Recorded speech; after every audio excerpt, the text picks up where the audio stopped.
silip pa lang tayo. Hindi pa natin nabubuksan ng buo. So, uunti-unti natin bubuksan yan. Hahayaan natin si Brother Manny magbukas niya. Oh. So, ganun, no? So, hopefully, sa susunod, kung magkaroon man tayo ng chance na mag-tipon-tipon muli, bago ako umuwi, kung gusto ninyo, bago ako umuwi, mas marami yung makadalo.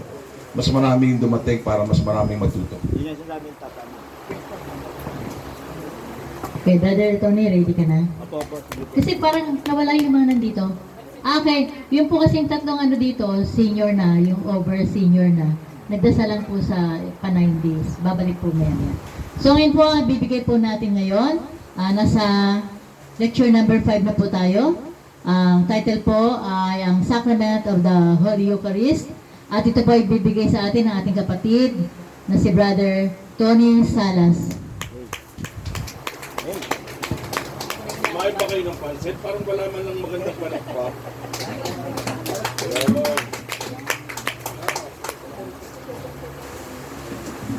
Parang gusto na matulog. Tapusog eh. Ano to konting pakinig, daming kain. Ang sarap eh. Huwag na maingay. Secret yun. Ganun ba? Okay po. Magandang hapon po sa inyo, no? Tayo po ay dadako na sa ikalimang panayam, no? Ang sakramento ng banal na Eucharistia. Okay po. Okay na po ba? Okay na? Ako may inaantok. Okay po. Ako si Brother Tony Salas, no? Ngayon po. Ako po ay member rin ng Anoin of the Lord, no? Sa simbahan po, ako po ay isang Eucharistic minister. Kaya, tama-tama yung ano ko eh, no? Bibigay lang po ako, no? Medyo hindi, kasi ang Sacrament of Eucharist, isa rin po itong napakalalim na pag-aaral. Sa totoo lang po. Abutin to ng 2 buwan. Pero ngayon, kahit pa paano, tayo, alam naman natin, lahat naman tayo ay nagsisimba, lahat naman tayo lingkod ng Diyos. Isang semester namin inaral yan. Yun po. 6 months. 6 months pa lang, mali pa lang. No, lahat naman tayo. Pero sana, at least no, magkaroon lang tayo ng konting ano ba, itong ginagawa natin ay konting, sabi nga, pag-aaral, no? At least ano yung ano natin, yung ating bang magkaroon tayo uli ng ano bang ginagawa natin, di ba? Sa simbahan, ano ba itong Eucharistia na ito? Gaano ba kahalaga ito? Okay po. Ano na po tayo, no? Simula na tayo. Ang Eucharistia daw ay nagmula sa salitang Grego na ang ibig sabihin ay Eucharistia. Eucharistia, no? Eulogian. Na nangangahulugang pasasalamat. Yun lang pala ang ibig sabihin ng Eucharistia, no? Napakasimple lang, pasasalamat. Pero napakalalim po niya ang ibig sabihin ng pasasalamat. Ang Eucharistia ay pasasalamat sa Diyos. Sa Diyos Ama, sa Kanyang mga biyaya na ibinibigay sa atin. Dahil sa lahat ng Kanyang isinagawa sa pamamagitan ng paglalang, pagtutubos, at pagpapakabanal natin. Pagpapabanal. Okay. Kaya na po, medyo bulol eh.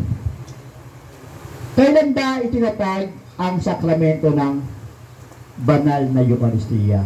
No? Sulat niyo po, yung mga sagahinang ito, no? Sa banal na kasulatan. Ito po ay sa huling hapunan. Sa ambang ebanghelyo ito natin mababasa. Mababasa na natin itong tungkol sa huling hapunan sa ebanghelyo ni San Lucas, kabanata 22, talata 14 at 21. Mababasa rin natin ito sa ebanghelyo ni San Mateo, kabanata 26,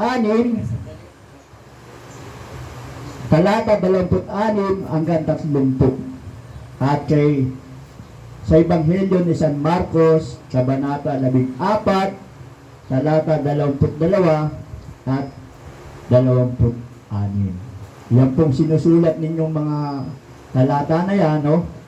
O versikulo, doon po natin, pag tayo natanong ng mga ibang sekta, saan ba ito nanggaling ng banal na Eucharistia? Yan na po yung mga batayan sa Biblia. Sa gabing siya ipagkanulo, itinatag ng ating tagapagligtas ang sakripisyong Eucharistiko ng kanyang katawan at dugo. Ginawa niya ito upang may pagpatuloy ang sakripisyo sa krus sa lahat ng panahon hanggang siya ay bumalik. Sa ating pananampalatayang Katoliko, ito daw ang pinakamataas na uri ng panalangin ng mga Katoliko. Dahil sa banal na Eucharistia, nagaganap ang pinakadakilang himala. Na sinasabi nga ang tinapay at alak ay nagiging katawan at dugo ni Kristo. Ang Biblia at ang sakramento ng Eucharistia, isa pang bagay na tinutuligsa ng mga Protestante sa Iglesia Katolika ay ang tungkol sa paglagi ni Jesus sa banal na Eucharistia, sa anyong tinapay at alak. Sinasabi nila, hindi nila maunawaan kung paano si Jesus ay maaaring manatili sa kanyang pagka-Diyos at pagkatao sa ilalim ng anyong tinapay at alak. Ayon sa kanila, ito hindi makikita sa banal na kasulatan. Lagi yan po ang laging ng mga Protestante. Marami sa kanila, hindi sila naniniwala. No? Na totoo bang ang pagka-Diyos ni Kristo, ang pagkatao ni Kristo ay nandoon sa tinapay at alak. Pero, sa ating pananampalataya, ang paglagi ni Jesus sa banal na Eucharistia ay isang mahalagang aral Katoliko. At ito ay mapapatunayan buwat sa banal na salita ng Diyos. Ano raw ito ang aral ng simbahan tungkol sa banal na Eucharistia? Ayon sa Konsilyo ng Trento, si Jesus ay tunay na nasa Eucharistia sa kanyang pagka-Diyos at pagkatao, sa kanyang katawan at dugo. Ito ay isang dogma ng simbahan, kaya't hindi tumanggap ng doktrinang ito ay nagiging isang herehe o heretic. Ano po ba ibig sabihin ng dogma? No, marami sa ating mananampalatayang Katoliko, marami pa rin hindi nila naunawaan ang ibig sabihin ng dogma. Ano ba yung dogma? Katuruang nilinaw at pinatutunayan ng simbahan. Bilang totoo at apostoliko. Ang ere naman daw, no, tao na laban sa simbahang Katolika. Mga taong salungat sa doktrina ng simbahan o sa itinuturo ng simbahang Katolika. Pag daw ang isang tao, no, mananampalataya, hindi naniniwala sa doktrinang iyon, sa ating pananampalatayang Katoliko, ito ay tinatawag na herehe. Ito, ang banal na Eucharistia sa ating pananampalatayang Katoliko ay isang pinakasentro ng buhay at pagsamba sa loob ng Iglesia Katolika. Ang liturhikal na buhay ng simbahan ay umiikot sa mga sakramento, kung saan ang Eucharistia ang pinakasentro. Sa misa tayo ay pinakain ng salita at pinapakain ng katawan at dugo ni Kristo. Naniniwala tayo ang muling nabuhay na Jesus ay tunay at lubos na naroon sa Eucharistia. Ang Eucharistia hindi tanda o simbolo lamang ni Jesus.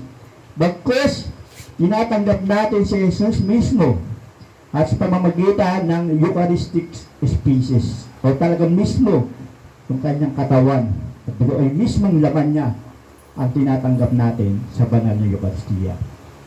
Ang pari sa pamamagitan ng kapangyarihan ng kanyang ordinasyon at pagkilos ng banal na Espiritu ay binabago ang tinapay at alak sa katawan at dugo ni Jesus.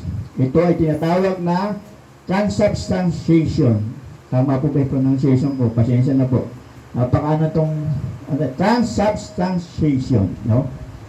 Sa pamamagitan ng pagtatalaga ay nagaganap ang transubstantiation ng tinapay at alak sa katawan at dugo ni Kristo.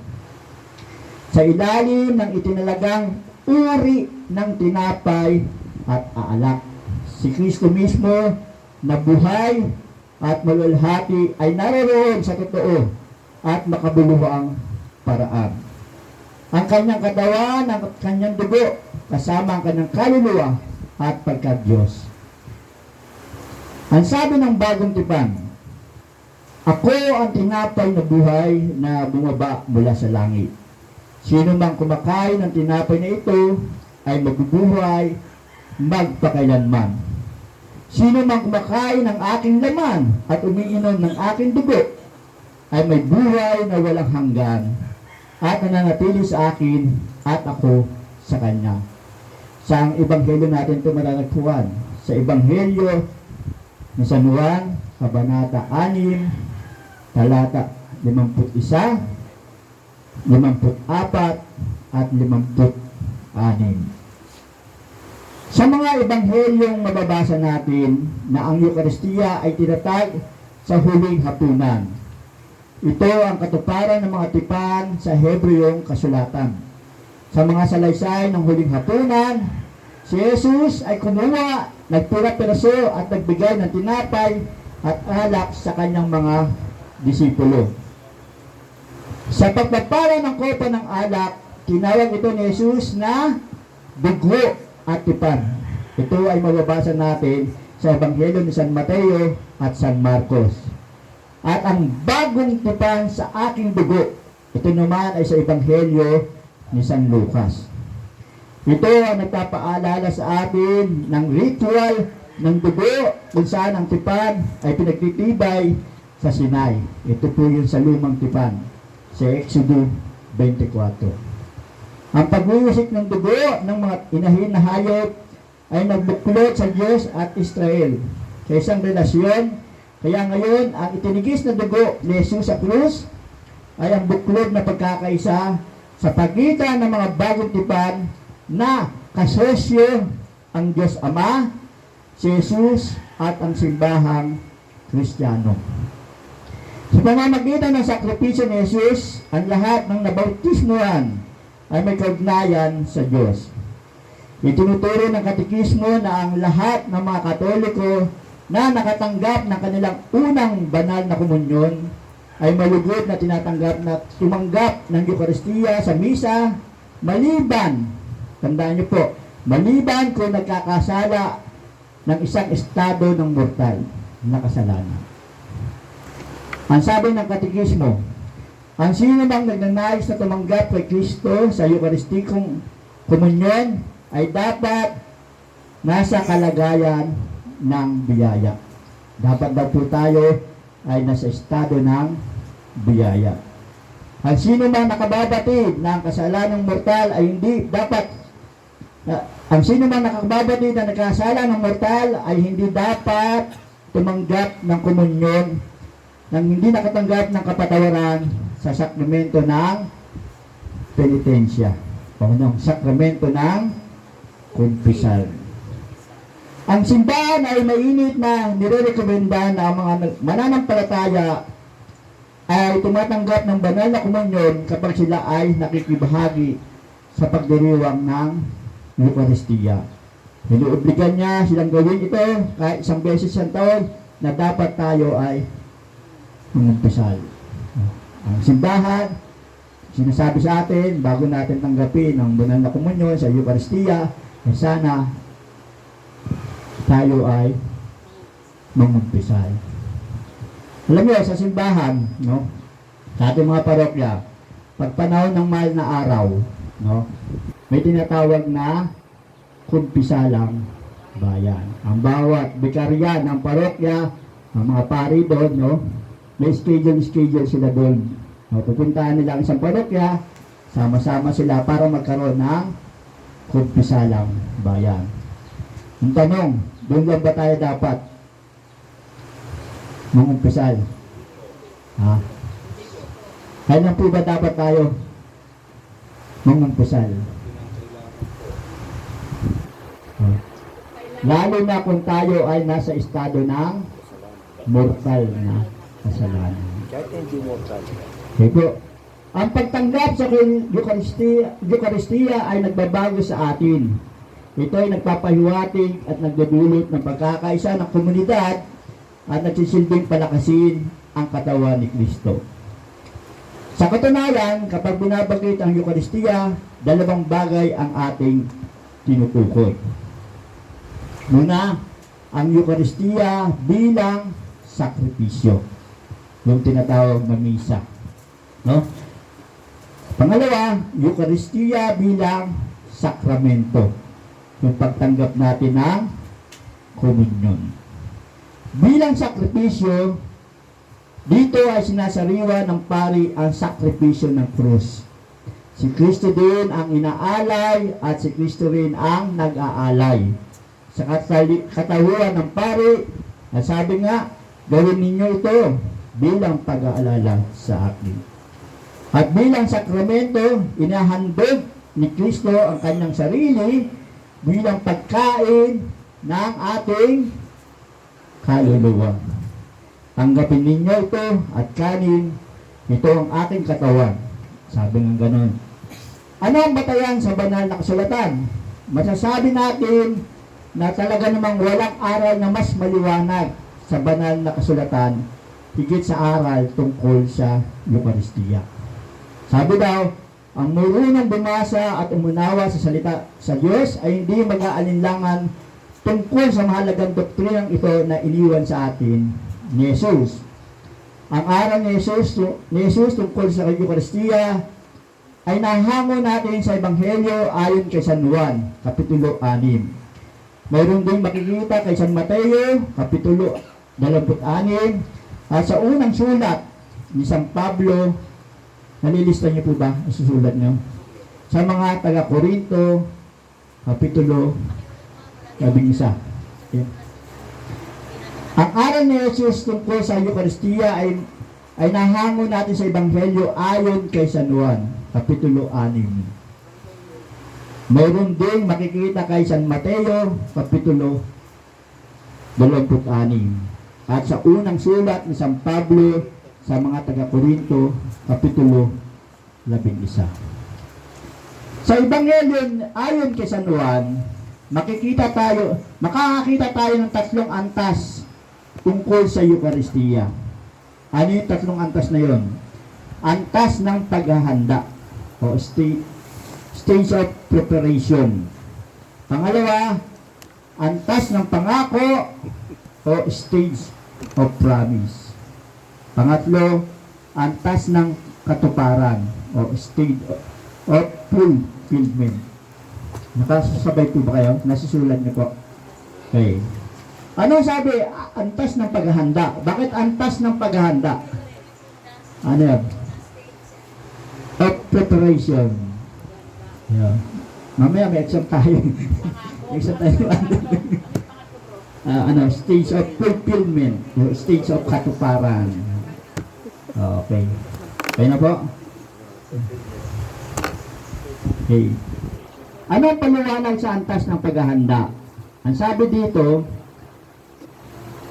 sa sakramento ng Eucharistia, no? Bakit tinawag ito na antas ng paghahanda sa Ebanghelyo ni San Juan?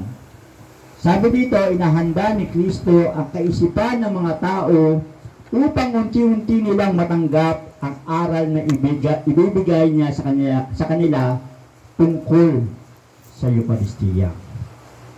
Ipinapahintulot niyang sumunod sa kanya sa ilang ang maraming mga tao at nang sila ay nauubusan ng pagkain, gumawa siya ng isang himala sa pamamagitan ng pagpaparami ng 5 tinapay at 2 isda upang pakainin ang 5,000 lalaki bukod pa ang mga babae at mga bata.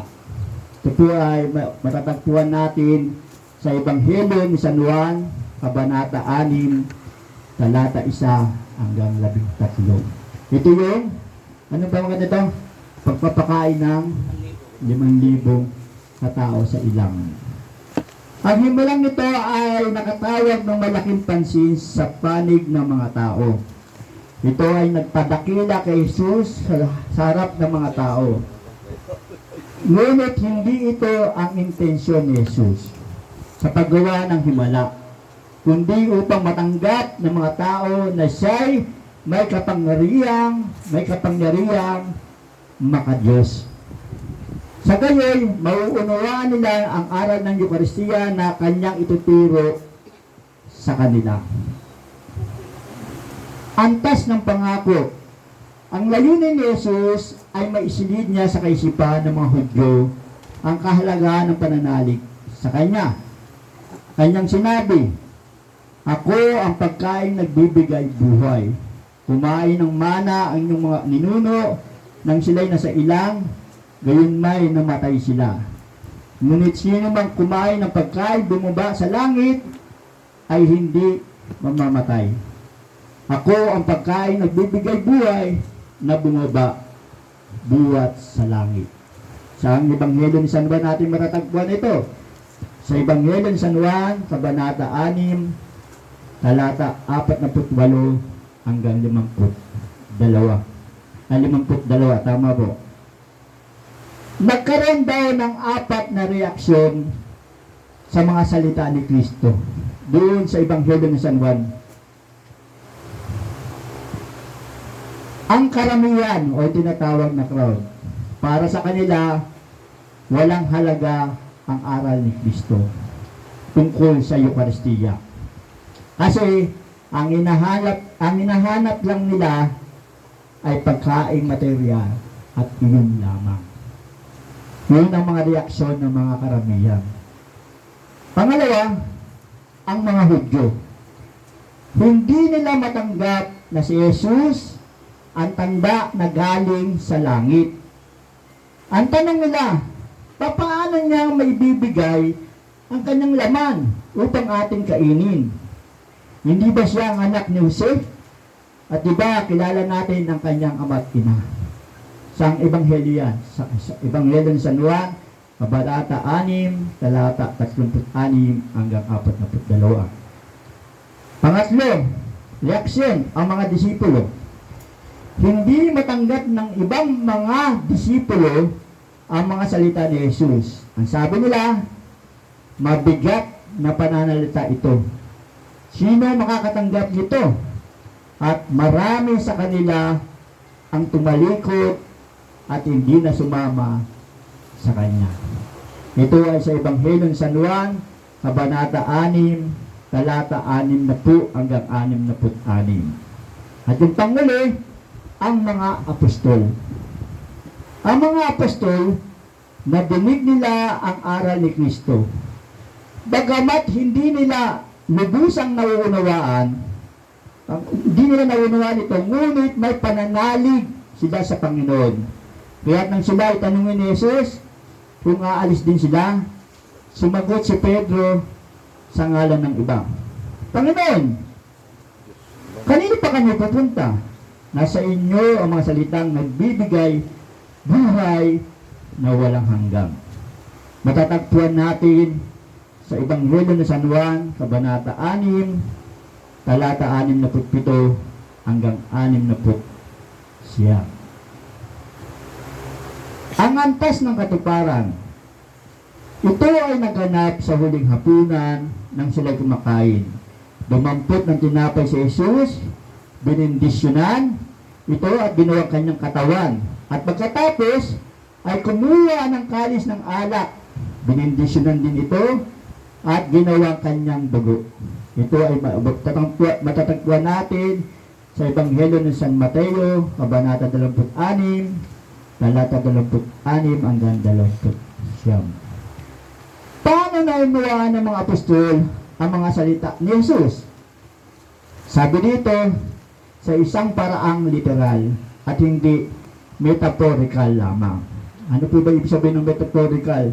Patalinghaga, no? Dahil marami sa sa ano ni Jesus, no? Marami siyang gumagamit siya ng mga talinghaga at parabola. Pero dito, no? Sa Eucharistia o sa kanyang pagbanggit ng tinapay, no? At alak, no? Literal niya itong sinabi na ito ang aking katawan. Ito ang aking dugo. Sa katunayan, pag-akyat ni Kristo sa langit, sinimulang ibigay ang katawan at dugo ni Kristo sa anyong tinapay at alak. Ito po ay sa 1 Corinto, Kabanata 10, talata 16 hanggang 17. At 1 Corinto, Kabanata 11, talata 23 hanggang 20. Bakit natin sinusulat yung mga verse na yan, no? Para makita natin kung itong ating sinasabi, yung ating panayam na to, ay talagang matatagpuan natin sa Bible. May mga katanungan tungkol sa Eucharistia. Sabi ng iba, bakit kalimitan o siya lamang ang tinatanggap ng mga tao at hindi alak? Sabi dito, buong Kristo ba ang ating tinatanggap sa banal na Eucharistia? Anong paliwanag ng simbahan? Sa Eucharistia, ang tinatanggap natin ay si Kristong buhay, hindi si Kristong patay. No? Kaya sa pagtanggap natin sa katawan ni Kristo, naroon na rin ang kanyang dugo sapagkat siya ay si Kristong buhay. Tama naman. Sige, pag buhay ka, tanggalin yung laban mo, no? Kasama na ang dugo doon. Kung patay ka, wala na talaga ang dugo. Yun ang, kaya sa atin, yun sa doktrina natin, na pinaniniwalaan natin na talagang tinatanggap natin ay ang kanyang mismong laman, no? At dugo. Ang sakripisyo ng Mesya, inihiwalay ang kanyang dugo o alak sa kanyang katawan o osya upang ipahiwatig ang naganap sa krus sa bundok ng Kalbaryo nang ibubo ni Kristo ang kanyang dugo na nahiwalay sa kanyang katawan para sa ligtasan ng marami. Sabi dito, sa mga una 12 siglo, ang komunyon ay ginagawad sa osya at alak. Ngunit sa pasimula ng ika-13 siglo, ipinasya ng simbahan na sapat na ang osya dahil na rin sa dami ng mananampalataya. Sa kasalukuyan, ipinapaintulot na sa ilang pagkakataon, igawad ang komunyon sa anyong tinapay at alak. Sa pangkatanungan, bakit iba ang paniniwala ng mga protestante tungkol sa Eucharistia? Paliwanag, noon daw ika-15 taong ay 15 siglo, lahat ay naniniwala sa tunay na pagtigil ni Jesus sa banal na Eucharistia. Ngunit sa pagsapit na ika-16 na siglo, nagbago ng pasya ang mga protestante at sinabi nila ang osya at alak ay sagisag lamang o symbols ni Kristo.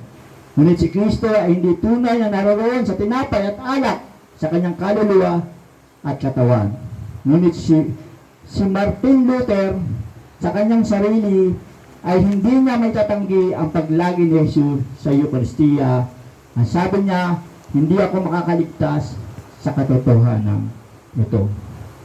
Isa pang katanungan, paano mapapatunayan na si Kristo ay tunay na nasa Eucharistia? Ang bagay na ito ay madaling mapatunayan sa pamamagitan ng mga mismong salita na binigas ng ating Panginoong Jesucristo sa huling hapunan ng kanyang sabihin, kunin ninyo ito at kanin, ito ang kaaking katawan, uminom kayong lahat nito sapagkat ito ang dugo ng tipan, ang aking dugo na may bubuhos dahil sa marami sa pagpapatawad ng mga kasalanan. Ito ay binanggit sa Ebanghelyo ng San Mateo, Kabanata 26, talata 28. Sabi naman kay San Lucas, Ebanghelyo ng San Lucas, Kabanata 22, talata 11, gawin ninyo ito bilang pag-aalala sa akin. Konting trivia.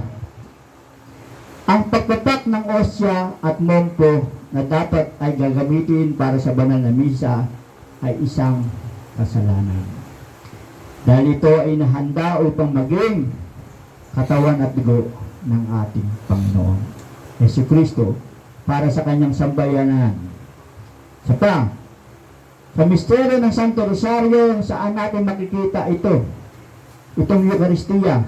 Ito po ay sa ikalima ng misteryo ng liwanag. No? Okay. Mga kinakailangan sa pagtanggap ng banal na komunyon. Tanging Kristiyano Katoliko, iniimbitahan tayo ng simbahan na tumanggap ng banal na komunyon sa bawat pagdalaw natin ng misa sa kondisyon na tayo dapat nasa estado nga ng biyaya. Sa daw kalapastanganan, ang tumanggap nito kapag tayo ay nasa estado ng mortal na pagkakasala. Malinaw na sinabi ni San Pablo, kung may kumain ng tinapay o minom sa kalis ng Panginoon nang di karapat-dapat, nagkakasala siya sa katawan at dugo ng Panginoon. Ito ay sinulat niya sa 1 Corinto, Kabanata 11, talata 27. Dapat nating ikumpisal ang lahat ng ating mortal na kasalanan bago tayo tumanggap ng banal na komunyon. Dapat na dumalo sa misa ang lahat ng nananampalataya tuwing linggo at sa mga mahalagang araw ng kapistahan. At tumanggap ng banal na komunyon minsan lamang sa isang taon sa linggo ng pagkabuhay. Ang mga dumadayo sa misa araw-araw ay makakatanggap daw ng hindi mabilang na material at spiritual na biyaya galing sa Panginoon. Si Jesus ay naroon maging sa tinapay lamang, alak lamang, o kaya sa magkasabang dalawang ito. Mainam na tumanggap ng dalawang bagay na ito ng Eucharistia dahil sinabi ni Jesus, kunin ninyo ito at kanin. Ito ang aking katawan, inumin ninyo lahat. Ito ang aking katawan. Inumin ninyo lahat ito sa itong aking dugo. No? Subalit kahit ang tinapay lamang ang ating ang kabuang pagkatao ni Jesus, ang kanyang katawan at dugo, espiritu at pagka-Diyos. Kung totoong mahal natin ang Panginoon, hindi lamang tayo nagsisimba, kundi atin din siyang dinadalaw. Saan natin siyang dapat dalawin? Sa tinatawag natin sa Adoration Chapel. Dahil doon laging nakatanghal ang Santissimo Sacramento. Hey. Ang grasya ng Eucharistia. Ang sakramento ng Eucharistia ay nagkakaloob ng tatlong pangunahing grasya o biyaya. Sabi dito, tinatanggap natin ang katawan at dugo ni Jesus. Si Jesus ay totoong nasa mga bagay o sa tawag na tinapay at alak ng Eucharistia, kung saan ang kabuuan ng kanyang katawan at kaluluwa at pagka-Diyos ay naroon. Sinabi ni Jesus, ang sino mang kumain ng aking laman at uminom ng aking dugo ay nananatili sa akin at ako naman sa kanya. Ito ay nasa Ebanghelyo ng San Juan, Kabanata 6, talata 56. Pangalawang biyaya o grasya ang tinatanggap natin pag tayo ay tumatanggap ng banal na komunyon o ng Eucharistia.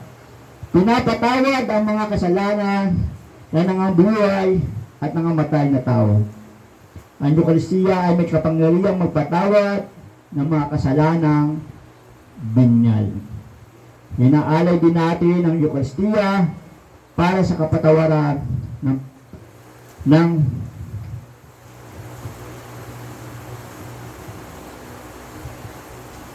hindi ko na ito maintindihan. Ito.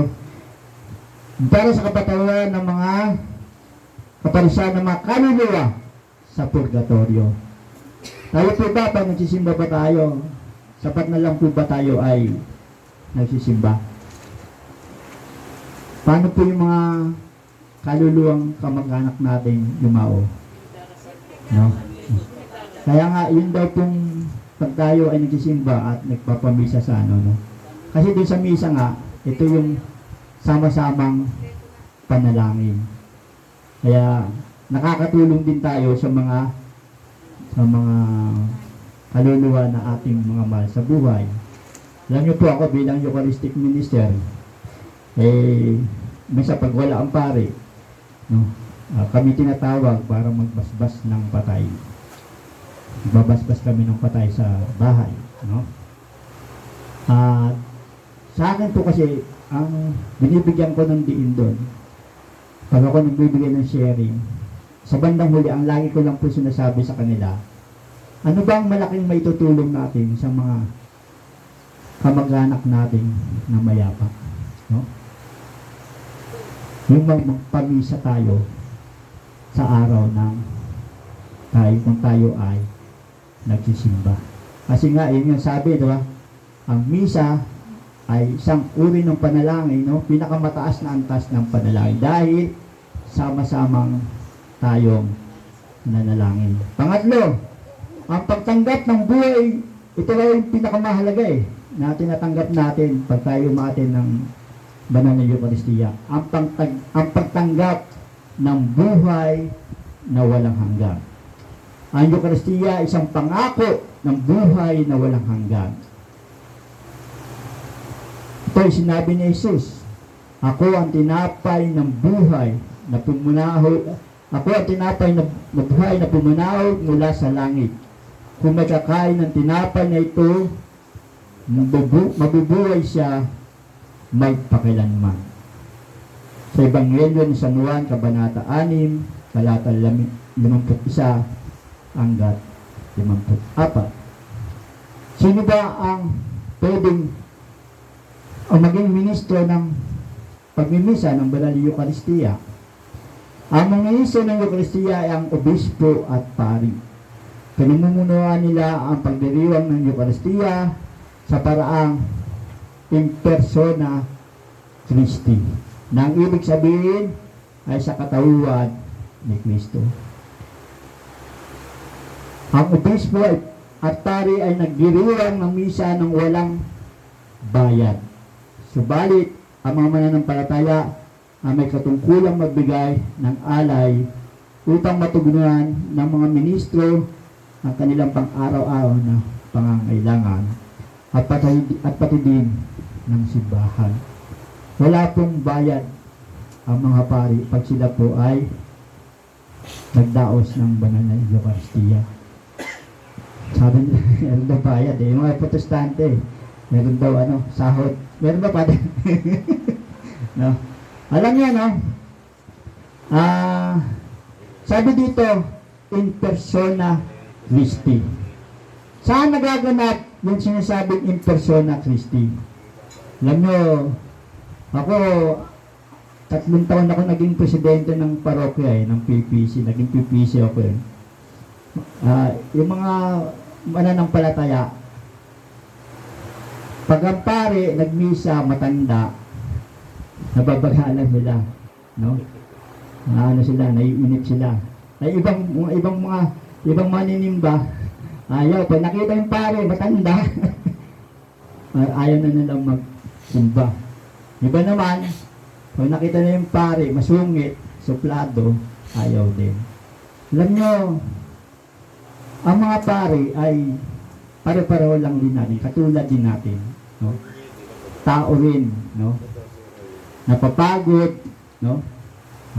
Sabi natin, may pagkamasungit. Merong ganun talaga. Pero alam niyo po, ang tinitiyak ko sa inyo, pag sila ay nandun na sa harap ng altar at kinukonsagra na ang alak at tinapay, tinitiyak ko po sa inyo, pinababanal sila ni Kristo. At sila mismo, si Kristo ang bumaba para siya ang maggawad sa atin ng tinapay. Kaya napaka-importante po ng gampanin ng mga pari. sa ating pananampalataya. Nakalungkot lang, marami sa atin na mga Katoliko, pag nabalitaan nila yung pari doon sa ibang parokya, magaling mag-homily, gawa na yung simbahan ng parokya nila. Doon na sila magsisimba. Totoo po yun. Yun ang kalakaran sa ating simbahan. Hindi nila nakikita na kahit ang pari ay matanda na, hirap ng maglakad, pero gusto pa rin magmisa, alang-alang sa sakripisyo. Pag ito'y nagkokonsagra ng alak at tinapay, tinitiyak ko po, si Kristo na po yun. At hindi na sila. Pinababanal na po sila. Kaya tinatawag silang in persona Christi, sa katauhan ni Kristo. Ano ba ang mga bagay sa Eucharistia? Siyempre, yung tinapay at alak. Pwede ba ang tinapay na Spanish bread? No? Meron daw dito eh. Bilang pagsunod sa halimbawa ni Jesus, ang tinapay ay kailangang gawa sa trigo. At ang alak gawa sa ubas. Walang bisa ang misa kapag gumamit tayo ng ibang bagay. Tulad ng tinapay na gawa sa mais. O alak na gawa sa nyog. Wala daw palang bisa yan. No? Dapat daw ang tinapay ay yari sa trigo at ang alak ay galing sa ubas. Bakit po? Sa panahon ng mga Israelita, ang pangunahin talaga nila produkto doon ay ubas sa paggawa ng alak at tinapay na galing sa trigo. Okay. Ano pa?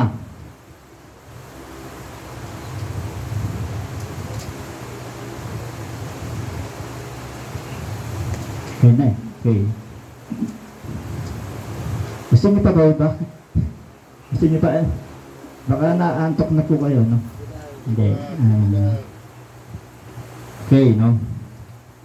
Ang Eucharistia ang basihan sa Biblia, no?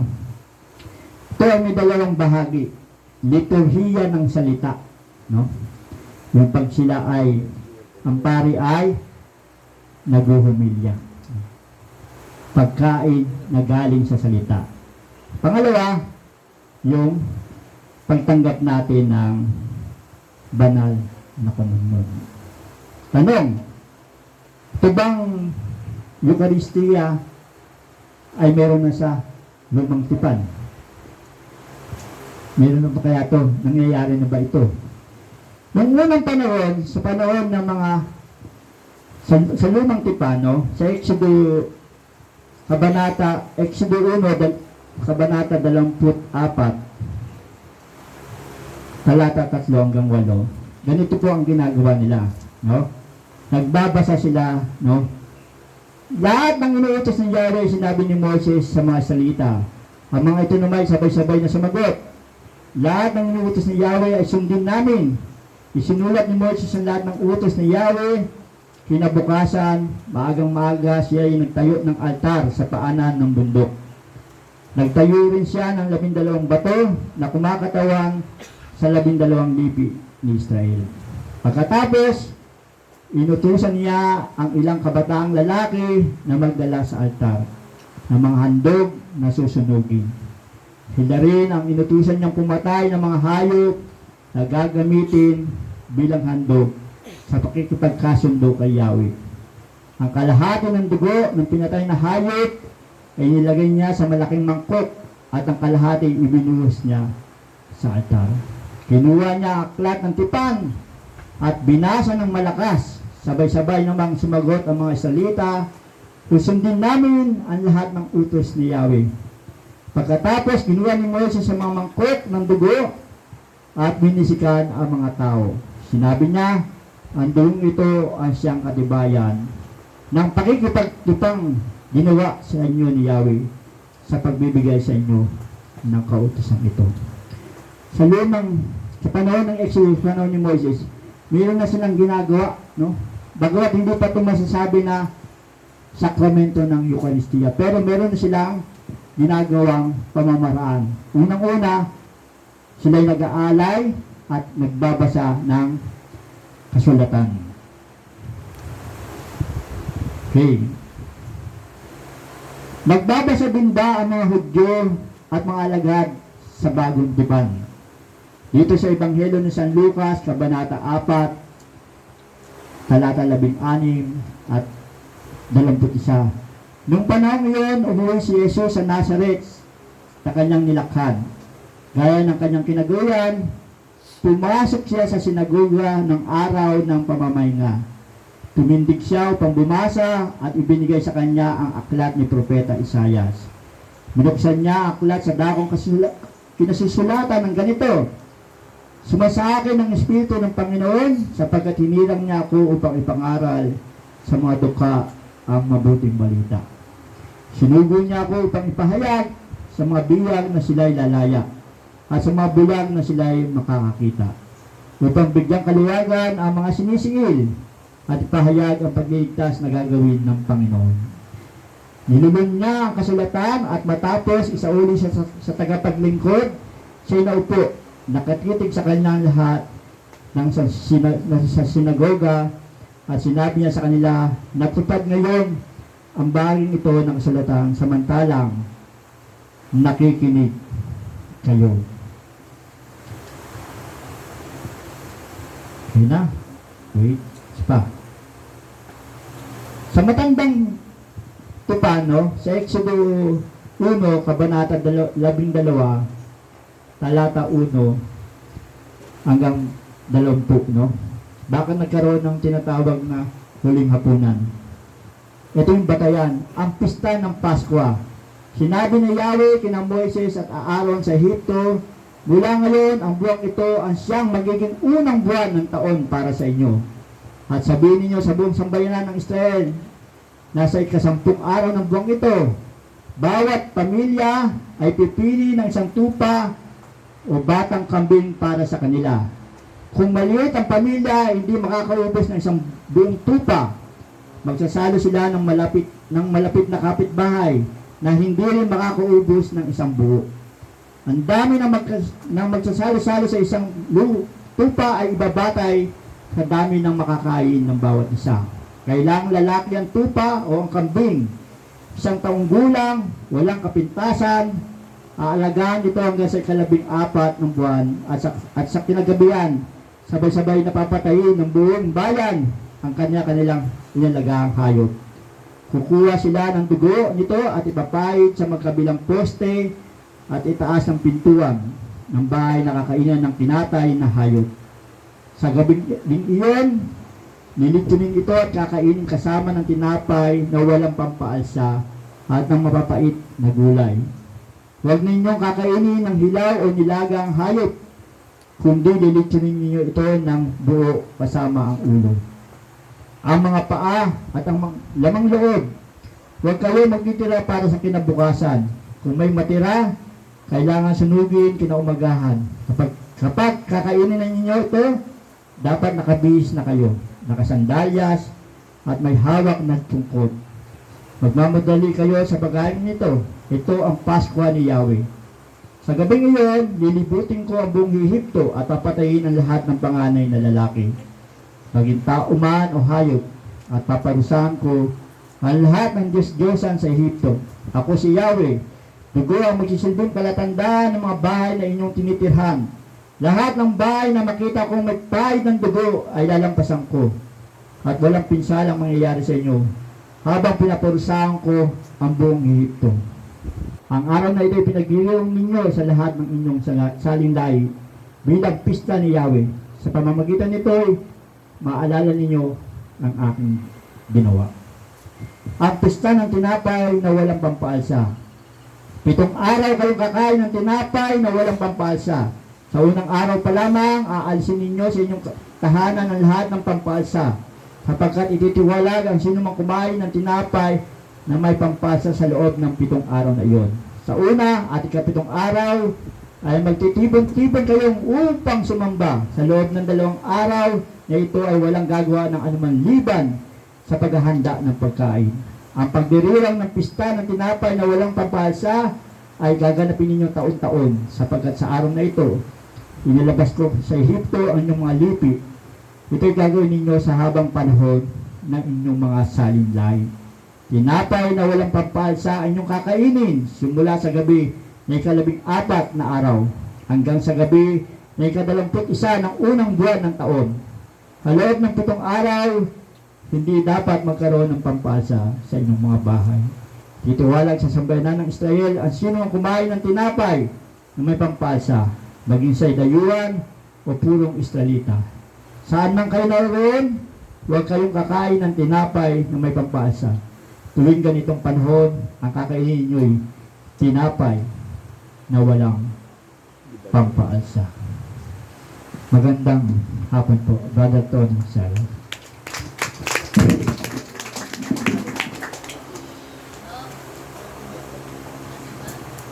Nakaraon muna.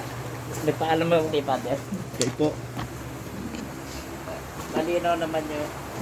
Malinaw naman yung paliwanag ni Brother Tony sa Eucharistia. Nabanggit niya rin yung liturhiya ng salita at liturhiya ng Eucharistia. Kaya gusto ko lang pumasok kay Father. Gusto ko lang ang misa ay 2 parte. Liturgy of the Word and Liturgy of the Eucharist. Kaya pag wala ka sa Liturgy of the Word, parang kulang ang yung misa. Kaya kailangan doon. Ayan naman ay pinaliwanag sa Ibawos nung naglalakad yung 2 tao na sinabayan ni Panginoon natin tapos na salita siya. Kaya nung gabing naghati na silang tinapay, nakilala na si Jesus. Pero ang sinabi nila, kaya pala nag-aalam ang ating dibdib habang kinakausap tayo. Sa liturgy of the Word, kailangan ganun ang magyari. Yung communion, nagpiprepare kayo, nagkukumpisal para sa communion, ang liturgy of the Word, para pumasok sa atin, basahin nyo muna kung ano yung reading. Tulad ko, halimbawa ako, nanonood muna ako ng TV Maria. Nanonood muna ako sa Pauline's PH Radio para pag misa ko, alam ko yung mga reading na ganun para kailangan talaga kasi para masabi natin kumpleto ang misa, kailangan pati yung liturgy of the Word and nandun. Kaya ang lino naman na sinasabi ng lector ang salita ng Diyos kasi sinasabi sa Constitution of Sacred Liturgy na kailangan full, active, and participation.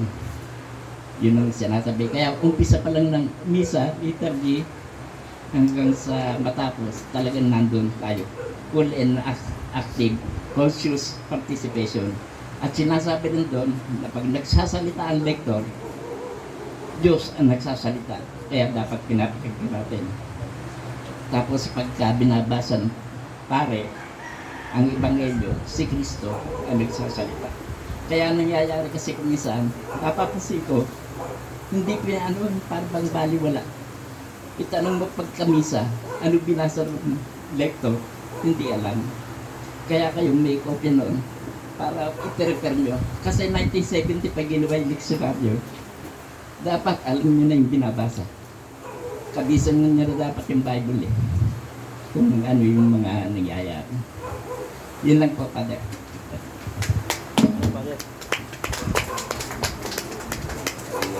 Okay.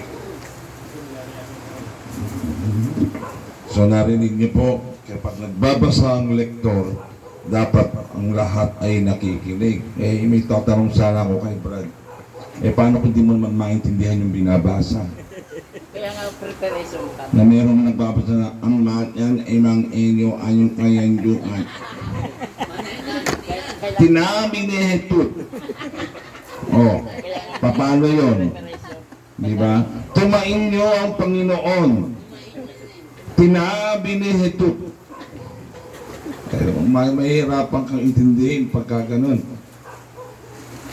Okay, masyado mabusisi itong ating last topic, ano po, ano?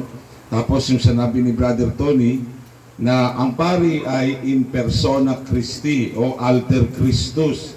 Kaya tama naman yung sinasabi niya, pag ayaw natin ng pari, lumilipit tayo sa iba. May mga taong ganyan, pag ayaw sa pari, No, doon tayo kay Father ganito. Pag hindi natin gusto yung pare, may karapatan tayo, kaya nating lumipat, kaya nating umalis.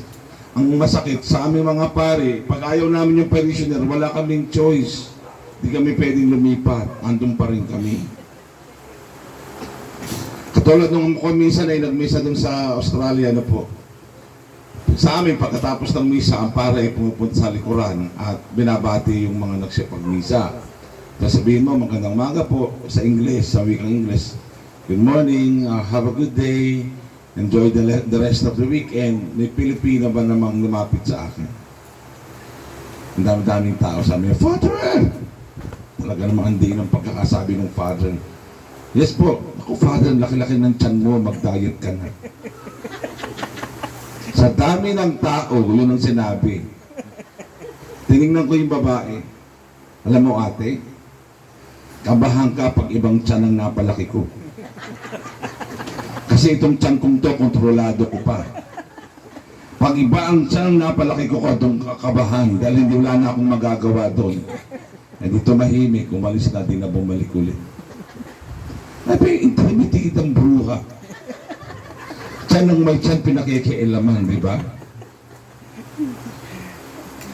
Ngayon, sinabi nga natin, yung sa paghahati-hati ng tinapay, ay may dugong nananalaytay. Kaya kahit hindi ka tumanggap ng dugo ng ating Panginoon, ikaw ay tumatanggap pa rin ng buo. Sapagkat ang katawan at dugo ay nananalaytay dun sa katawan ni Jesus. Ngayon, yung sinabi kanina na transubstantiation, para maintindihan yun, napakahaba kasi nung spelling, kahit si brother mo, hindi niya may susulat, kaya ako na lang. Ay, ang haba. Ayun ako sa spelling ba?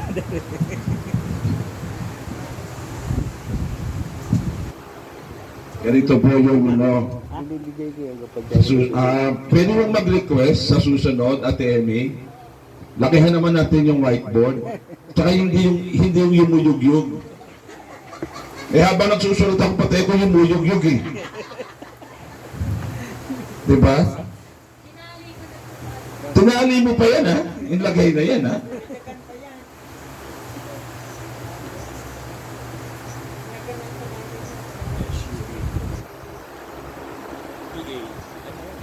Sensation. Transubstantiation.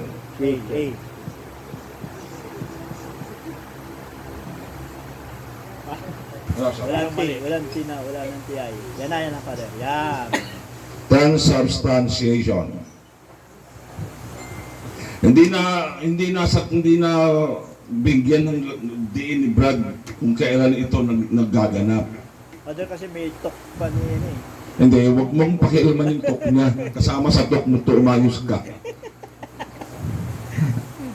Ito yun, yung transubstantiation nagaganap to kapag ang pari ay nag-invoke na ng Holy Spirit.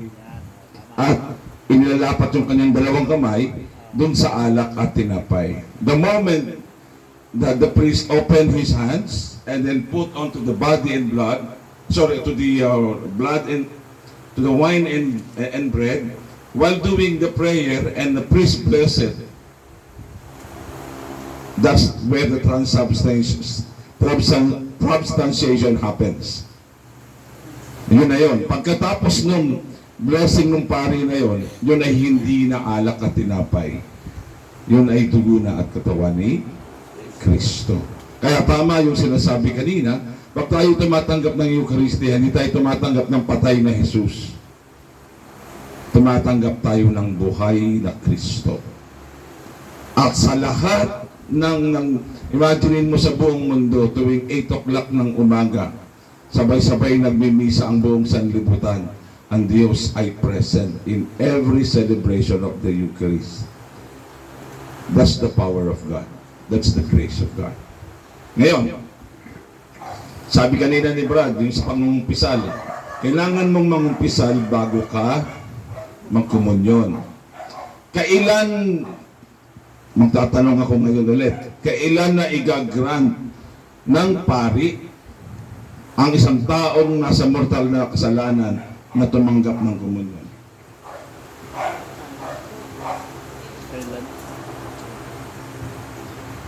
Pag kayo nagpula. Hindi nga nang umpisal eh. Kaya nga kailan igagrant, Kuya Manny, papalo kita eh. Magkape ka muna. Padala ano siya? Magaano siya ng katikismo? Ha? Gaano ng katikismo? Hindi. Hindi rin. Hindi nga nang umpisal eh. Di ba? Ulit. Okay. Ang halimbawa, sample, si Brother Manny na lang, magandang pakinggan. Hindi pa nang umpisal si Brother Manny, siya ay may mortal na kasalanan. So, ibig sabihin, hindi siya pwedeng tumanggap ng kumunyon. Automatic yun. Automatic yung pero, may iginagrant ang pari na magmimisa sa isang taong may mortal na kasalanan na pwedeng tumanggap ng komunyon. Father, Ah, pwedeng tumanggap ng komunyon, halimbawa, ganito, no? Nagbisa. Ang ganito, na nagmisa kayo, magkakaroon kayo ng tinatawag na general absolution. Pero ang general absolution ay may condition na pagkatanggap mo ng komunyon, dapat kinabukasan ay mangumpisal ka. Doon, binibigay ng pari o nagkakaroon ng karapatan ang isang tao para tumanggap ng komunyon sa pamagitan ng general absolution. kailan ba binibigay ang general absolution?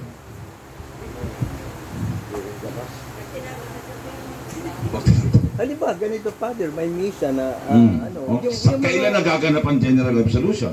pag kayong yung nililihan na Hindi. May tama ka pero may mali din. Ano po? Pwede ito kapag ang unang-una, hindi halimbawa nakapag-umpisa lang ang isang tao at gusto magkomunyon bagamat may mortal sin. Sa oras na yon, tama yung sagot niya. After nung general absolution halimbawa, pwede siyang magkomunyon. Yun lang panahon na yon. Pero after that, kailangan mong ikupisal. Pero hindi sa general absolution ito nangyayari. Sa general confession nangyayari. Kailan yon? I confess to Almighty God and to you, my brothers and sisters, that I've seen in my own fault, in my thoughts, in my words, in what I have done, in what I have failed to do. Diba? And I ask the Blessed Mary and all angels and saints, and to you, my brothers and sisters, to pray for me to the Lord our God. Doon pumapasok yung sinasabing aspeto na pwede kang tumanggap. Pero, hindi lahat ng may mortal na pagkakasala at nagdasal ng sinasabing general confession sa loob ng misa ay pwedeng magkomunyon. Hindi pa rin. Kailan? Ang taong may mortal na kasalanan ay dapat lumapit sa pari ng personal. Father, I haven't had my confession yet, and I would like to receive the Lord in the sacrament of the Holy Eucharist even for today. So alam ng pare, di ba? At kaya pag dinasal yung I confess, yung taong nagsabi sa pare, talagang he crushes his chest. Talagang sorry for his sins in order to receive. At that very moment, he is under the grace of God to receive the Lord. Yun po yun. Pero ang kadalasan, ginagamit ang I confess to Almighty God, hindi para sa may mortal sin. Para sa may mga venial sins. Kaya, i-approach mo ang pari o hindi, the fact na ikaw ay inaamin mo sa harap ng maraming kapwa mo taga-simbahan na ikaw ay nagkasala, automatic yun sa venial sins, ikaw ay napapatawad at ikaw ay pwedeng mag-komunyon. Ngayon, tanong, hindi naman tanong, may aspeto na, Father, kaya kung di pa nakakapag-komunyon hanggang ngayon kasi ako po ay nabubuhay sa kasalanan. Ayok pa humang pisal sapagkat ganito ay ganyan. So, anong nangyayari? Simba ka ng simba pero hindi kumpleto. Dahil wala ang Eucharistia. Problema ba ng Diyos yun o problema mo? Okay, problema natin. Bakit ayaw natin gawin? Wala yung pinag-iba si Brother Amang nag-birthday. Invite tayong lahat. Nagpaluto si Brother Amang na masasarap na pagkain. Tapos pagdating dito, sabi ni Brother Amang sa iyo, o Brother Tony, kain na. Abay, si Brother Tony, ang tinamaan ng magaling, ayaw kumain. Ayaw kumain, maski anong alok. Natural lang, ang magiging reaction ni Brother Amang, sasamaan loob. Kaya kita inumbitahan, nandito ka para kumain. Tapos nandito ka, ano gagawin mo rito? Sa yun. Pangalawa, maaaring mag-isip si Brother Amang, baka hindi nagustuhan yung luto. Hindi gusto yung timpla, kaya ayaw kumain. Ganon din ang Panginoon. Sa palagay nyo ba, hindi nalulungkot ang Diyos na sa tuwing tayo ay magsisimba at hindi natin siya tinatanggap? Nalulungkot din ang Panginoon. Kaya lang, hindi niya maipahayag sa iyo ng personal dahil marami kang iniisip at marami kang binibisi-bisihan sa buhay. Pero ang Diyos sa bawat pag-aanyaya niya sa banal na Eucharistia at hindi mo tinatanggap, nalulungkot ang Panginoon. Kasi inilalatag niya na yung kanyang katawan at dugo, hindi mo pa tinatanggap. Libre na nga eh. So yun, isa yan. Pangalawa, sa pagdating sa banal na Eucharistia, bakit maraming laging nalilate sa banal na misa? Taas ang kamay ang naka-experience na late na nagsimba. Taas ang kamay. Aminin. Na kahit minsan hindi kayo na late, diba? Di maganda. Oh, sabi ko nga, taas ang kamay ng mga nalilate, ayaw mong sipagtaas. Bakit ka mo? Bakit ka mo? Pagka-attend ng kasal, Diyos ko po, alas 10 ang umaga ang kasal, alas 5 pa lang gising na. Gayak na, itaran at baka tayo mali, nakakahiya kay congressman. Nahihiya kay congressman mali, pero kay Kristo hindi nahihiya. At ang take note, ang nalilate, yung bahay nandyan lang sa kabilang kali. Ayan lang yung simbahan, nalilate pa. Diba? So, ito ay mga simpleng mga simpleng takbo ng buhay natin bilang mga mananampalataya. Hindi natin nabibigyan ng pansin, pero napakahalaga. Okay. But, sa banal na Eucharistia at sa salita nga ng sinasabi natin, salita ng Diyos, may mga tao nagsisimba, hindi iniintindi yung liturgy of the word. Ang iniintindi lang, sila ay makareceive, tapos na. May pagkakataon pa, nagsisimba, pero ang isip, bilisan natin kinakailangan makarating tayo dun sa restaurant bago mag-anong oras. Restaurant yung pinag-uusapan, pero nasa loob ng misa, o meron namang naumuhod. Magsiluhod po tayo, sabi nung lector, commentator, pagluhod. Sabi nung babae, ang ganda ng sapatos, Dad, magkano kaya bili niya dyan? No? May mga ganyan Magpapasok ng banal na Eucharistia, hindi naiintindihan Magsasign of the cross pagka pasok sa simbahan. Sumausaw. Pag sausaw, nakita yung kumare. Uy, kumare, kumusta ka na? Nga lang tayo nagkita. Diba? Sabi ng kumare, ay sandali lang. Ako'y mag-aantanda muna. Hindi nag-antanda yung kumare. Ay, oo nga kumare, mamaya na tayo magsimba. Nakwentuhan muna tayo. Marami pa namang mas. Diba? Inuna ang tsikahan. Ginamit pa yung antanda ng krus. Hindi pa nagkasya. Pag antanda, ganito pa Ano yun? Pag ako nakakakita ng ganyan, gusto ko ng kalabitin, samahan mo na nito. Para mas maganda, di ba? Yung mga lalaki, hindi ko alam kung ang lalaki ng kargada at kabibigat na hindi maidiin. Gano'n mo na? Diyos Mariosep.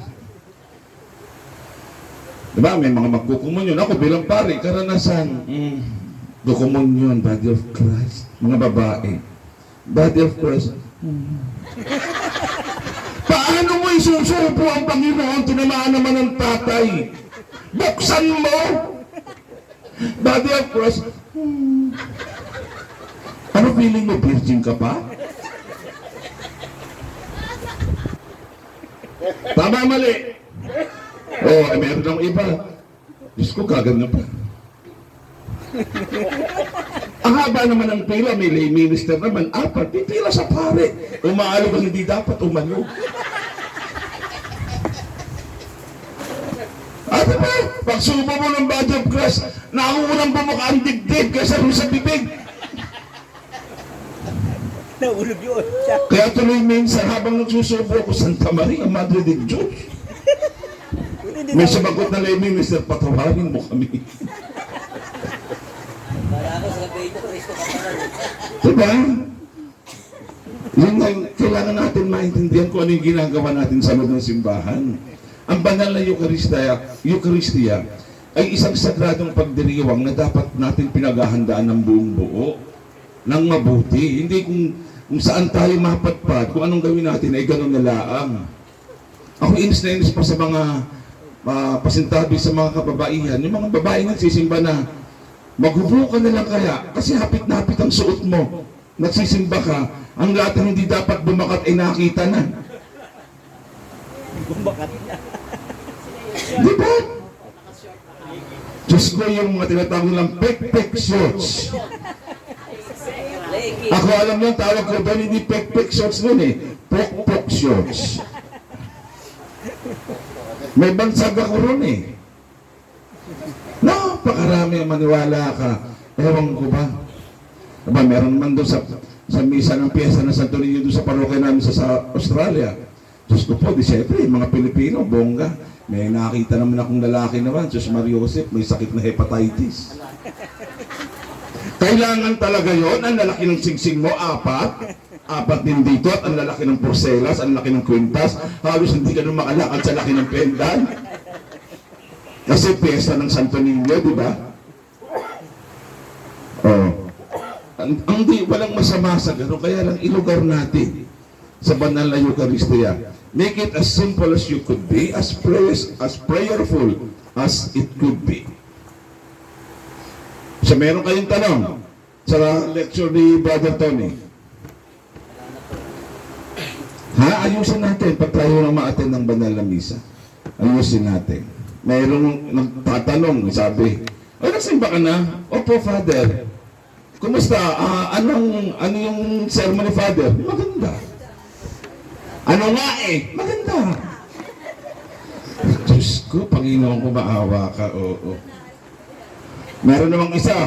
Anong ceremony, Father? Father, yung inano si yung ano nga? Inano niya, ano? Pero hindi wala rin ako naintindihan, puro Ako pa naman, pag nagmimisa, lagi ako nagbibigay nagtuturo ng questions at assignment. Kaya sa Australia, pag ako nagmisa, alamin mo na ang dahilan, pagka susunod na Sunday, wala na nakaupo sa harapan.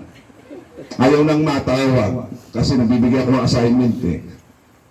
Kahit mga puti, tinatanong ko yan, you always sit here while you're there. Father, I didn't write my assignment.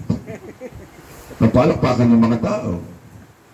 Kasi nga, dapat natin iniintindi ang banal na Eucharistia. At ito pa, huwag kayong lalabas ng misa ng walang final blessing. Bakit? Kasi yung final blessing ng pare sa pagpapahayo sa inyo ay napakahalaga.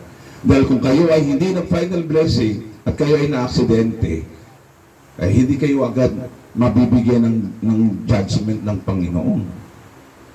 Pero kung ikaw ay namatay at may blessing bago ka namatay, whatsoever happens, may blessing ka, mayroon kang dalang biyaya na nasa loob ng Panginoon. Nasa loob mo, dala mo sa kaluluwa mo. Huwag aalis ng walang final blessing. Yung tipong kumunyon pa lang umuwi na. Oo, maraming ganun. Huwag nung gagawin hanggat maaari. At huwag nung gawing sinihan. Kung kailan nyo nasimulan, doon nyo tatapusin. Diba? Parang sini lang, di ba? Walang ba ganun? You have to begin from the start. Isa pa, ang simbahan ay para sa mga nananalangin, hindi sa pagbabayad ng mga utang. Meron mga nandun nagbabayad ng utang nandun sa loob ng simbahan. nagte-text o where na you dito na me. Di ba? Hindi dapat yun. Pag nasa simbahan, manalangin, magdasal. Dahil napakahalaga ng banal na Eucharistia sa 7 sakramento na ibinibigay natin. Dahil ang banal na Eucharistia, nabanggitan ni Brad kanina, ito ay sakripisyo, ito ay pagpapasalamat, ito ay pag-aalay, ito ay pagsamba, ito ay pagkilala, ito ay pagtanggap, ito ay pagpupuri, at ito rin ay pagbubuo ng iyong pagkatao alang-alang sa sakripisyo ni Jesus. Nakuha niyo, naintindihan niyo lahat? Bahala na kayo sa isahin, hindi ko na uulitin. Bali So marami yon. It's not just a sacrifice. It's not only an offering. There's more into that. Dahil ang pag-aalay ni Kristo ng kanyang buhay sa banal na Eucharistia ay pagkilala bilang pagpupuri sa kabanalan ng Ama. Ang Eucharistia ay sumisimbolo rin ng kababaan ng loob ni Jesus na ipinakikita sa atin na dapat natin tularan kung paano natin iaalay ang ating sarili sa Ama, sa Diyos. These are bits and pieces na dapat naintindihan natin pag tayo nagsisimba. At always remember that Christ is present in every Eucharistic celebration that we have. Alam niyo bang may isang sino bang nagsabi nito? Teka, isipin ko sinong santo are.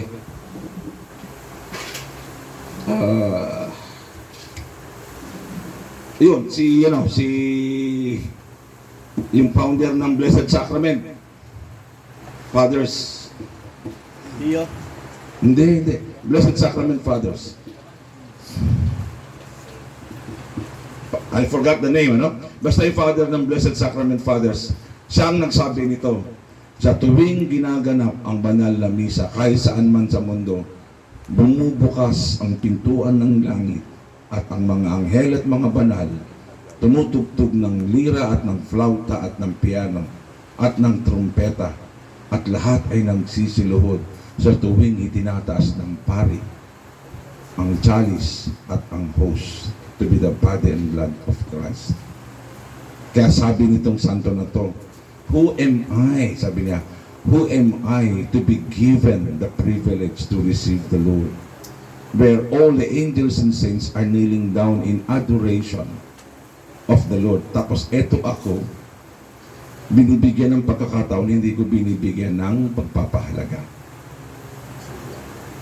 So, lagi niyong tatandaan yan. Sobrang pribilehiyo tayo mga Katolikong Kristiyano dahil meron tayong banal na Eucharistia. Amen. Oh, meron pa ba akong tatanong? Wala na. Yes, kuya. Ano pong tanong mo? Tanong ko lang, Father, kasi Ang hirap naman. Ay, wala pa. Nakita ko sa simbahan na yung mga ibang nagsisimba, kapag kayong pari ay na bumati ng sumahin niyo ang Panginoon, gaganon din siya. Normally, hindi naman dapat eh. Tapos kapag ka ang pare nagko-consecration, tapos pagka gaganon din siya. Ang dapat kasi na reaction natin doon, pagka ang pari ay nag-e-elevate ng Eucharist, huwag kang yuyuko. Tignan mo. Titignan mo. Adore the Lord. Sasambahin Tingnan mo siya habang tinataas ng pare. Sasambahin. Pag ibinaba ng pare, huwag ka kagad yuyuko, antay, nagmamadali. Ano? May bibilin kayo sa palengke? Nagmamadali kayo? Ayaw maghintay ng sasabihin? Agad-agad? Tapos na ba? Hindi pa, di ba? Sandali kasi! Ganito, di tinaas ng pare, ano? Tapos, my Lord and my God, look at the Lord Jesus in adoration, in humble adoration. Pagbaba ng pare, napapansin niyo yung pare, pag binaba na yung ostia, di ba nag-genuflect? Lumulod. Sabayan nyo ng yuko. Bakit? Bakit kinakailangan sabayan nyo ng yuko? Kasi you are one with the priest adoring the presence of the Lord. Samba. Di ba? Huwag kayong makasarili. Hindi lang kayo anak ng Diyos, kami rin. Nauna pa kayo sa amin eh. Di ba? Sabayan nyo yung pare. Pagka baba ng host tsaka ng chalice, nag-genuflect, and then you bow. Pansinin nyo may mga pare na nagko-concelebrate. Pansinin nyo kami, pag nagko-concelebrate kami at mayroong main celebrant na pare. Hindi kami basta-basta yumuyuko. Inaantay namin yung pare na mag-genuflect, saka kami magbabaw. Kasi sabay kami in adoration of the Lord. Kayo ganun din. Ewan ko ba kung bakit parang kinakatihan kayo, gusto nyo makayuko agad.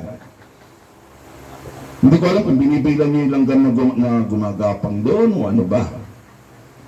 Huwag, sabayan nyo kami. Kasi nga, ang misa ay sama-samang pagsamba. Tama? So, pagka nagbawal pare, magbawal. Ngayon, pagdating sa sumayin nyo ang Panginoon, wag na kayong sumagot ng at sumayin nyo rin. Hindi nyo kailangan niyang gawin. Hayaan nyo na lang kami. Amin yun eh. Nangengelam kayo eh. May biro lang. Pero hindi, Balik namin sa inyo. Sinasabi niyo sa mga amin ng hindi nyo kinakailangang ibalik. Kasi yun ay isinisiwalat. Hindi nyo kinakailangang ibalik sa amin. Isinisiwalat yun eh. Sumayin nyo ang Panginoon. Sumagot ka lang at sumayin nyo rin. Diba? Ay, katulad ng isang kilala kong pare. E di, magbabasa na siya ng gospel. Sabi niya, the Lord be with you. Hindi niya masabi, the Lord, ganun siya. Kasi microphone. Ganun siya ng ganun. Something wrong with the microphone. Sumagot yung mga tayo na also with you. Kaiintay. Napasagot na ngayon also with you. Diba? O, may pari namang isa. Kasi pag ang pari, may kasamang diakono, yung assistant. Pagka sumubo ang pari, kakain din yung diakono. Pag uminom yung pari, inom rin yung diakono. Di pari, nakamikropono pa naman. Binigay yung diakono, kumain ng katawan ni Jesus. Pag sumubo ng pag inom ng alak, naupos. Oh shit, naupos ko. Nakamikropono yun ha. Nangiti na lang kami lahat. Nando kami sa likod ng mga pari. Mga pamura ng Diyos, hindi nyo nakalain na nandun pala yung So yun yung mga bloopers namin mga kaparian. Pero wag nyo nang gayahin, wag nyo na kaming unahan. Diba? Katulad ng ama namin. Yung ama namin pwede namang nakaganon lang eh. Wag nyo nang iganon. Wag nyo na itaas yung kamay ninyo. Kami lang yun. Oo. Pero kung tatutusin dapat nakaka-close lang yung Ito na yung Father. kamay. Ito na yung bagong Pero dapat nga naka-close talaga yung kamay. Pagsamba yun. Kasi kami, yung paglapat namin ng mga kamay na ganyan, kami na yung nag-represent ng sambayanan. Kami na. Oo, wag na kayo makishare. Oo. Parang ganun yun. Diba? Tapos, pagka mag-genuflect, ibuo nyo naman ang genuflect. Wala namang mga ganun-ganun. Diba? Tayong mga Pilipino, marami tayong estilo eh. Kaya tayo napupulaan ng iba. O alam niyo ba bakit kayo nagsa-sign of the cross? Hindi ba yung pag-aatanda? Nawa sa pamamagitan ng banal na tubig na to, ay mahugasan ako at mapatawad ako sa aking pagkakasala sa ngalan ng Ama, Anak at ng Espiritu Santo. Amen. Kaya paglabas ninyo, huwag na kayo magsasaulat, baka bumalik yung kasalanan nyo. Hindi nyo kinakailangan mag-dip ulit ng fingers ninyo sa holy water paglabas. Kasi na-bless na kayo ng pari. At na-receive nyo na ang Panginoon sa Eucharist. Father, may tanong po. Sige po. Pag po nagpo-communion, yung iba po, pag binigay na yung hostia, nagpo-cruise pa. Kung tutusin, hindi na dapat. Pero hayaan mo na sila. Namimiss lang nila si Lord. Alam ko po, Parang gano'n yan eh, di ba? Binigyan, Lord, I miss you. Ganon. kasi po ang alam namin hindi na dapat. Hindi na talaga dapat. Kaya hindi mo sila mapipigilan. Eh, meron nang nag-miss, a body of Christ, thank you. Diba? Di ba dapat amen? Sabihan ba naman ako, body of Christ, thank you. You're welcome. Sagot na ako ng welcome na ito yung mga nakapila. Eh, thank you lang ba naman ako? O di you're welcome. O, anong tanong mo, kuya? Naging sakristan ako noong 1975. Aray ko naman, 75. Oo. Kaya, tatanong ko, baka sa Australia, Oo. uso pa ba yung kreng-kreng? Oo. Gano'n. Kaso pa. Kasi yung iba kasi nakikita ko, Wala nang yung bell. tatlong beses kasi. Oo, meron pa rin naman. Pag gano'n ng pare, kreng. Meron pa naman, si Kring Gonzales, uso pa naman siya. Father, may... Dagdagan, gano'n. Yes, Brother John. Kasi sa minsan na-attend ako ng prayer meeting Oh. ng charismatic. Hmm. Tapos yung kanilang, ano ba ang tawag doon sa kanila, yung parang pinaka-pastor nila. Oh. Nang magbasa ng Biblia ay, umano siya, sumainyo ang Panginoon. Hmm. Ganon. Kasi ako bilang lay minister din, na dating lay minister, alam ko na hindi dapat ganon. Hindi. Pari lang dapat. Pagkat pari lang, yun ay para sa pari lamang. Hmm. Kasi ngayon, sabi ko dapat, ang anin sa pagbasa ay yung sumaatinawa ang Panginoon. Oo, pari lang dapat yung sumayin Yung yung sumayin yung Panginoon. Panginoon ay pari. Hindi sa kanila yun. Hayaan mo na, baka frustrated priest yun. Siguro Ang bigyan nga mo po, na. Father. Hayaan na natin. Anything more? Wala na. Ate, pwede magsalita Yes. ng observation. Oh. Kasi, kanya-kanyang katuruan ng movement. Ano pa, matin ako sa office day, talagang walang kamay, basta ganyan lang. Hmm. Pero matin ako sa Leo Catechumene, nakaganyan sila lahat. Turo ng pare yun, gumanon din. No. Ito, yan ka na naman tayo. Babalik na naman tayo sa tradisyon. Sa Leo yun. Kaya nga, babalik na naman tayo sa Charismatic tradisyon. din, turo nila sa Yun yun. Ang neo, 5 oras ang misa. Tsaka, Kaya nyo yun? 5 hours ang mass? Yun ang neo catechumenate. Tradisyon uli. Yun. Babalik tayo sa kasaysayan at sa tradisyon. Saka di ba, Father, sa Vatican Law ay tangi ang pari lamang ang yun sa kayo, sa katuruan. Kapit kami lang Father, talaga may yun. tanong ako eh. Kasi Ah. nangyayari minsan, pag komunyon na nauubusan ng ostya. Ah, May mga 10 pa. Talaga ba allowed lang na kahit putol-putol mo yun? Pwede. okay lang. Okay lang yun. Okay lang. Huwag lang yung kukuha ka nung hindi consecrated at ipamimigay mo. Bawal yun. Kasi nangyari sa amin yun eh, pinutol-putol na lang. O kaya naman, kung wala na talaga, maliit na lang, yung alak na lang, yun ang ibigay mo. Ganun. Pwede. Pwede naman yun. Pwede. Pero huwag kayong magbibigay ng unconsecrated wine and unconsecrated host. Bawal yun. Pero Father, yung tinatawag na double species ay pwedeng ibigay sa... Hindi, ginagamit yan normally pag may mga recollections, Yun. pag may mga retreat. Ganun Tapos na, pagka halimbawa, alam mo mga katulad ninyo, alam ko puro makakasalanan kayo, double species bibigay ko, di ba? Para maligtas kayong lahat. May katawan Lalo na nandiyan si Brother Bong, double species talaga dapat. Oh. May katawan na, may dugo pa, no? Kompleto. Kapag uminom ka, ganun, sasabihin ko kay Brother Bong, meron ka. Hindi, biro lang. Yun ay special occasion siya. Yung double species. Pero hindi kinakailangan lagi. Nothing more. Oh, yes, kuya. Yun. Ha? Mamaya, huwag muna daw. Mamaya pa yon. Mamaya pa. Hindi, mamaya pa ako muna kasi. Okay, wala na. Oh, sino yung susunod? Ate. Kadyod. Okay. Amy, pwede mag-break sa Ako na. Break mo na. Sige, break muna. Okay. Kakahiya naman nakapipit lang ako.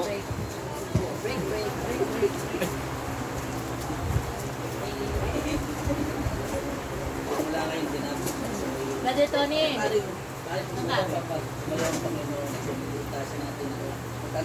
Iba naman yun, pag ito sa pare.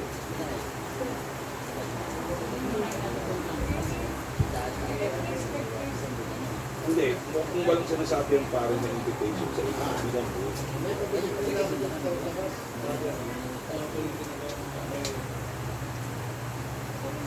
Okay, dapat po wala sa dyan. Mamaya. Tama yan. Mali yun. Opo, totoo. Malaki po, maganda po yung punto. Ano kakaroon? Akala ko ba, kaya? Ang nangyari ko, teka.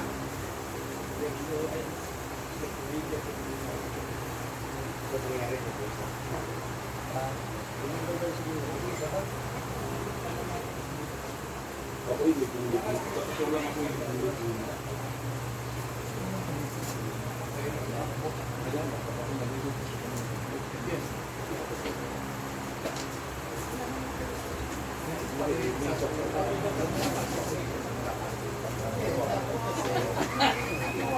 Sabi ko wala na.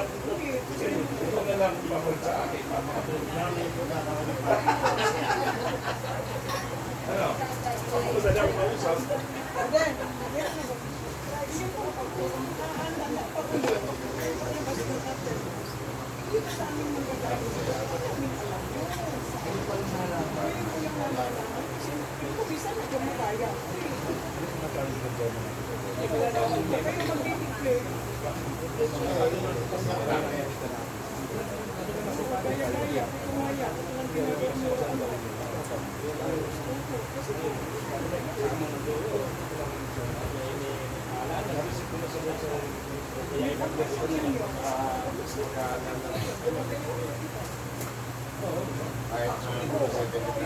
Hindi dapat po.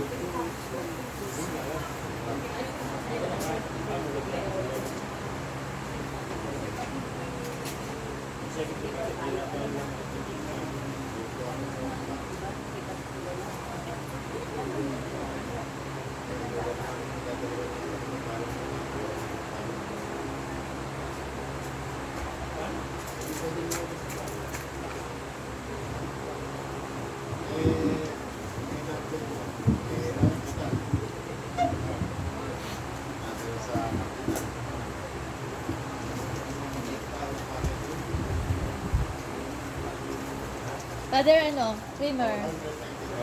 May creamer. Creamer. Sa kape.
Wala na.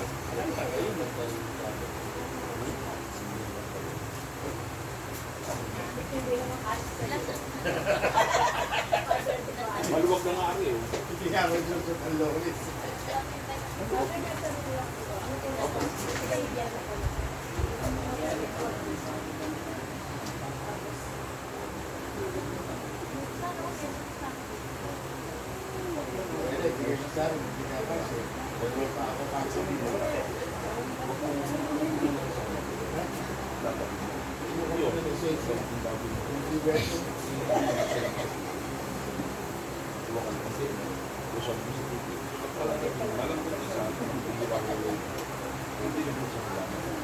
O kaya sa lupa.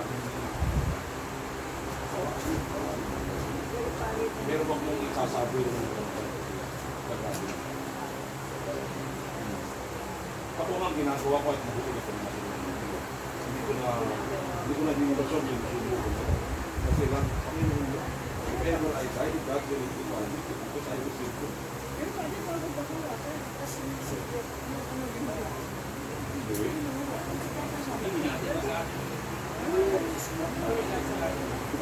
Kasi minsan lumulog ka. Tapos hindi ka din hawakan. Eh, yung nila ko ilalim. Hindi ha? Totoo yun. Gagawin ko lang yan sa babae. Naman si Father, kami na nga, inaan mo, puro babae na yun. Diba?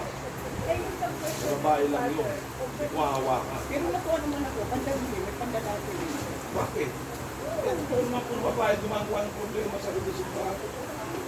Hindi mo lalaki naman. No, no, let's face the truth. Mas marami din ang gawa ang babae nila na hindi naiintindihan ang ginagawa. Yung mga lalaki naman, nagsisimula kasi tingin mo yung babae sexy. Ay, yung mga yan, kasama lang yan. Pero yung mga bits and pieces sa loob natin, kadalasan babae. Ay, may kausap ko. 90%. May kausap ko kami ni Lance. Bili kami ngayon. Bibili kami ng blouse, yung hanging blouse. Ano, nanasila na. Nanasila! Di ba mag-hanging blouse tayo? Oo, ayan. Ganyan daw. Sponsor. Kaya nga, Sister Baliktad Letty. ng mundo. Kaya nga, Sister Letty, Wala na. tawarin ka. Yun, wala na respeto sa sarili. Kaya pala dyan kami papalit. Wala na respeto sa sarili. Kung kailan tumangga. Basta isamin yung Sister Carmel, ha? Siya nangunguna. Maganda ng pag-aaral natin. Yung maliliit na ibig sabihin na ano natin, may nasasagot Kaya po, sa di ba? Nasasagot dahil sa pagkasama. Ang mga Basta bababawan lang natin. Ito, nilagyan mo? Okay. bababawal natin. Nalagyan ko saan eh? Bumigas.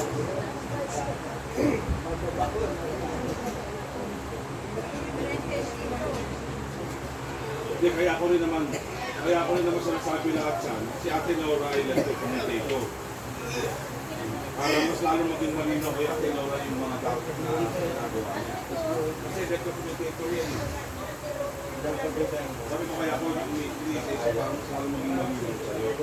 Pwede mo i-share sa iba na hindi dapat. Kasi naranasan ko talaga yun sa parokya ng San Juan Bautista dito sa San Juan. Body of trust. Gusto ko kong pasin.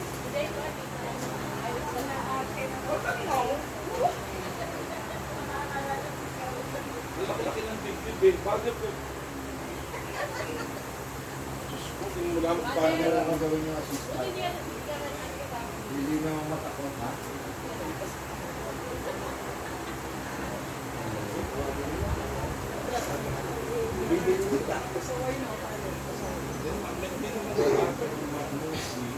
yung mga babae na papapansin sa mga lalaki ng mga Kaya meron pa din yung mga sigurado talaga nilalagyan nila ng mga tapak sa ano, sa Mandaluyong, sa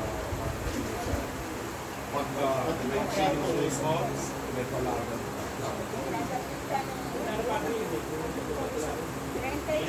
ayun, ganda. Kuya, hindi bello, short, yung nilalagay. Short yun, short. Kasi ang bawa, sleeveless, palagay ko short.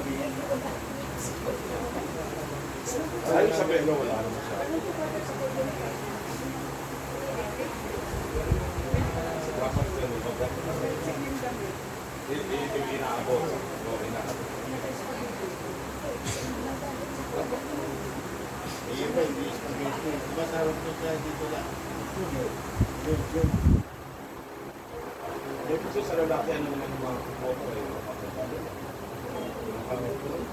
wala naman kaming ilalagay katulad ng mga girls na ano ako ng mga 50, mga 39 captive. Wala naman sa amin.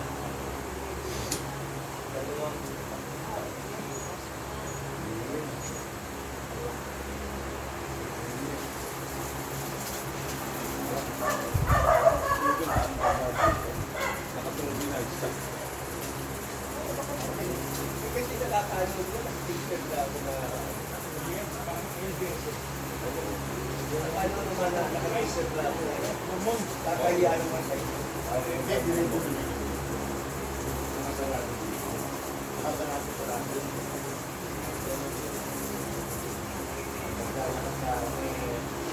yun na nakarating si ano Kuya Glenn. Bukas po yan po. Bukas na raw.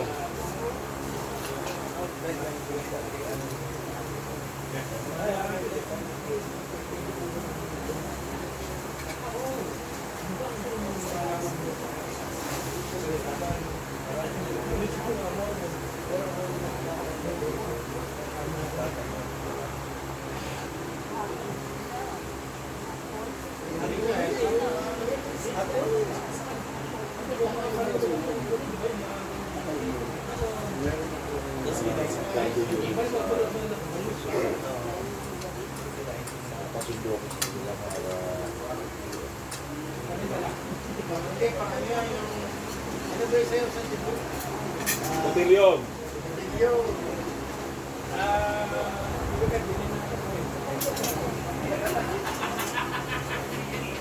Waiter, tatlo pa naman eh. Brother Albert, sinabi siya na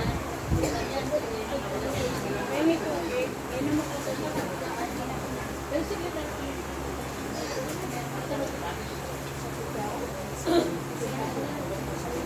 Ano na ang last natin? Huwag Marian, Dogmas. Huwag mo ng expert.